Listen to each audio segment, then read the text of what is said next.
सावित्रीबाई फुले विद्यापीठ पुणे, राष्ट्रीय सेवा योजना आणि अहमदनगर जिल्हा मराठा विद्याप्रसारक समाजाचे श्री मुलिकादेवी महाविद्यालय निघोज आयोजित विशेष हिवाळी श्रमसंस्कार शिबिर पारनेर तालुक्यातील चिंचोली येथे 7 दिवसीय शिबिर आयोजित केले होते।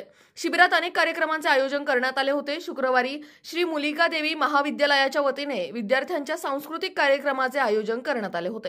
या कार्यक्रमाचे उद्घाटन महाराष्ट्र राज्य पत्रकार संघाचे जिल्हाध्यक्ष दत्ता गाडगे यांच्या हस्ते नारळ वाढवून करण्यात आले। यावेळी विद्यार्थ्यांनी विविध गीते व नृत्य सादर केले। या प्रसंगी महाविद्यालयाचे प्राचार्य डॉक्टर सहदेव आहेर, राष्ट्रीय सेवा योजना कार्यक्रम अधिकारी प्राचार्य मनोहर एरंडे, मळाई वडजाई देवस्थान ट्रस्टचे अध्यक्ष विष्णुपंत भगत, प्राचार्य पटेकरी आदींसह ग्रामस्थ व विद्यार्थी मोठ्या संख्येने हजर होते। याच बातमीची काही दृश्य पाठवलेत आमच्या प्रतिनिधी शर्मिला जाधव यांनी, पाहुयात।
तुला दिसला ना